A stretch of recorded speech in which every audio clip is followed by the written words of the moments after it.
In this lesson, we're going to review the wallet smart contract. So as you remember, the wallet smart contract is deployed by the minter smart contract once we mint the jetons, or the wallet smart contract is deployed by another wallet smart contract when we do transfer. So again, we have certain preparations. So you can read here in the code that we, of course, need to have certain amount of tons.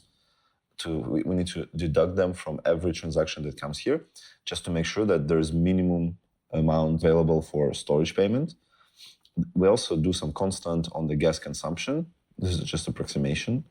And then, of course, we do this load data, save data, just like we did from the very beginning, that we encapsulate the logic of reading the storage. So let's have a look into the minter when we actually deployed this contract. This was in utils. We did the pack Jetton Wallet data. So we actually put the balance, the owner address, the master address, and Jetton Wallet code. And we can see here that it is the coins, address, and then cell. So ref, that is ref to the cell. So the code is stored as a cell, and we just put it here. So basically, this is a good example for you that this is the initial data of the contract once it is, like this wallet contract, once it is executed the first time. What kind of functionality we have here? So we have the send tokens function, we have receive tokens function, burn tokens function, on bounce, but this is all defined by us. This is not standard. Receive internal, this is the core one, and here we see the standard thing. So once the OP code, operation code that is coming with the message matches the transfer operation code or internal transfer or burn, then we run those functions that we just discussed. So here we have basically 5 core things that we have to review. So one is the preparation here. What happens when we first just see the in-message full and we start reading in it? So we figure out what to do with it. And then, based on the operation code, we have to review the transfer, namely send tokens function that we discussed here. And then we will review the receive tokens function, also available here, burn tokens. And the last thing we need to do is the getter method. But getter method is the simplest one here. So let's start with logic here. Again, we don't want to work with messages that have empty body. We start reading the in-message full to see the flags. And again, we detect if the flags is actually means, if the flag says that this is a bounced message, then now we want to handle it. And we're going to review it in a moment. How do we handle this? Then we figure out what is the sender address. Then we skip some information because we are going to pass the in-message body into the corresponding functions. So here we don't really care about this. And here we do care about the forward fee. So because we here estimate how much was paid for the previous transaction, and now we want to know this number to actually keep certain amount on the contract, so we estimate how much it will cost for the next transaction. This is interesting logic that you will actually have to learn. But you actually already know how to compose the message, as we have done that in the previous chapters with the send raw message. You already know that the send raw message accepts a cell with all these parameters. And this is why we can actually read it out here, because those parameters are present as bits inside of this message cell. All right, so next we go with the operation codes. By this moment, we already figured out the bounds. We already figured out how much we should actually keep for, we estimated the next transaction cost. And now we go to the operation codes. So we see these send tokens, and we pass in message body. So everything that comes with the body. We pass the sender address, the message value. As you remember, the message value is how much money came with this message. And the forward fee is the estimation of, it's basically exact amount that was spent on the forward before this message, and we pass it into the send tokens. So let's have a look. So send tokens is right here. So we read the query ID because we already read out the operation code. That's why we continue reading and we read out the query ID. We get the amount of jetons we want to send, and we read the address. So we do force chain, and then we make sure that we are on the proper chain, work chain. Then we read all the data from the storage. We reduce the balance by this jeton amount. And now we have to do a few checks. So we want to make sure that the sender address is the owner. So owner is some wallet contract, the real wallet contract that is owning this Jetton Wallet contract, right? It is stored here in the storage.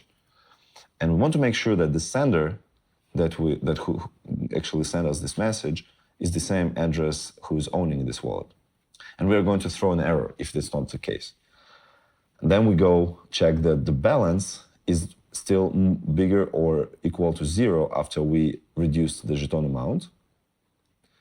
And now we start calculating, actually we start preparing the message that we're going to send to deploy this wallet contract. So for example, we here use the very same functions from the Jetton utils folder that we used. We're not going to go into depth into that because you already understand how it works. So we calculate the state init. We figure out the wallet address where we're going to send this message. And then we read the response address. So in message body will contain who should get the accesses and actual notification about that, like who should get the rest of the data once this sequence of transaction is finished. We can actually put the custom payload, and we put the forward ton amount, so we know how much tons we should actually put inside of this transaction. So we start to compose the message that is going to actually send the jetons. So just like we said, the one to whom we want to send the jetons, he might not have the Jetton Wallet contract. That's exactly why we need to attach this state init into this message, because we are going to deploy it if it doesn't have it. So we have the same shortcuts on the flags in the beginning. Destination, here we don't put any coins just now, because we will solve this in the mode when we're going to send it. And we are composing, this already you know what it is. All these features with the something that is not working yet, something that is going to be rewritten by validators. And here you compose the message body. So we compose the message core. Now we compose the message body. And then we are using, here's something interesting, you didn't meet this before. We can actually continue, because we didn't do end cell here, we can continue putting certain things into this cell. So we store the ref, like this message body, into it later on after it's composed. So again, here we say that this is internal transfer. We put the query ID, the amount of jetons, owner address, response address, how much ton to forward, and possible forward payload that is going to be staying in message body, possibly. All right, so let's go next. Forward count. We check here that after we execute this transaction, that our contract still has enough money to survive. And only this, at this point, we are ending the cell of message and sending this message. So with 64 again, we're passing the funds that came with this message further. And this is just nodes and flags that you should learn more about in the documentation, but we already talked about this in Invest. And of course, you save the new data, new balance after we made all these manipulations. So great. This is the transfer function. So this function is going to be called by the main wallet. So for example, you have just your normal wallet, like on TonHub or TonKeeper. And this wallet contract is going to trigger this send tokens. Or there may be some other logic, but you have to be owner of this Jetton Wallet contract to be able to trigger the send tokens operation. And next one is receive tokens. So just like here, if this internal transfer, so incoming transfer of tokens. So here is how you receive them. You again read all the data from the storage.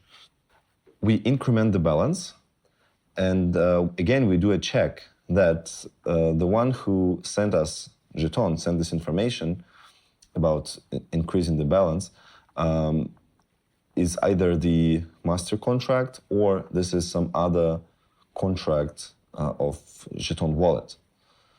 And then we read the forward ton amount, if they were even put there to forward further. So we make sure that we have enough money for staying on the contract. And in case there's forward ton amount, we compose this new message with the forward ton amount and payload, if it's actually available there. And of course, we need to send the excesses in case they're present there. And this is why we compose this message of sending all the excesses that are left on this chain of transactions to the response address if it's specified again. And then we save the new data here. Whatever will change, it will only change the balance. Great, so this is how we handle the receiving tokens. And there's just two more once we actually burn them and what we do on bounce. So let's review it here. But you already see that we don't want to go deep into every single line and every single logical cell that we actually compose, because it would take us hours to overview that. I want you to understand the logic just on a bit of the higher level, because we don't want to, we could make a chapter for each of these contracts to actually figure out every single logical case that could be handled here. But I want you to highly understand that just a high logic, because you are not going to create those contracts by yourself. You just need to understand how they work, so you would actually use those functionalities, because most of the contracts that are using the Jettons, they're using this functionality. And you will know how to use this functionality to utilize it for your cases that you're going to build.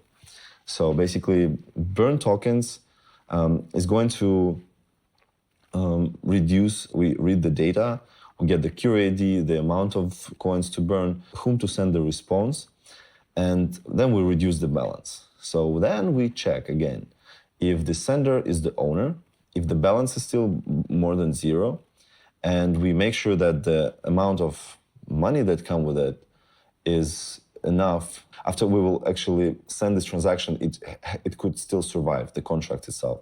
It will be able to pay for the rent. And then we compose the burn notification, just like we reviewed it here. So here we have burn notification. So we are sending the burn notification as a message body to the master contract. So we put the amount, the owner, response. So as you remember here as a response, we also implemented whom to send response, right? We actually composed the message cell, because this was message body cell. And this is the message cell. And here we put the message body. And we send the raw message with this message information message body. And then we just save the data, because again, the balance changed. And the last thing here that we're going to review is the unbounce. So what do we do when this message actually bounced? Yeah, because it will bounce with this certain error. So we will read the balance of what we already have now. We will check the operation code, and we will check that the operation code is either, we only will handle the internal transfer or burn notification bounced messages. And basically we have to, if it's one of those, we will have to actually put the amount of jetons that were not accepted by another contract. So it's a bounced internal transfer or bounced burn notification, and then we put this balance back on our contract, basically. So this is the core logic of the Jetton Wallet contract, and I hope it doesn't confuse you a lot, but This is a great great examples to actually read the code, how complex it could be sometimes. This is going to help you a lot if you spend some time reading those contracts of Wallet and the Minter. And if you don't understand certain small things, like certain line or certain beat that you put into cell, you could easily just text in the groups or read in documentation. But the purpose of this lesson was to give you the higher overview of how it works with Jettons. So you understand this logic with different contracts, interacting with each other according to a standard. In next lesson, we are going to have a closer look into different types of token, which is called non-fungible token. And again, there is some interesting for you, because we have the collection contracts, we have ITEAM contracts there, but you already passed this very hard part to understand that there can be multiple contracts. It's not just one. Jetton is not one contract, it's a system of contracts. And with NFTs, it will also be very interesting for you to see how they work under the hood according to the standard. So see you very soon.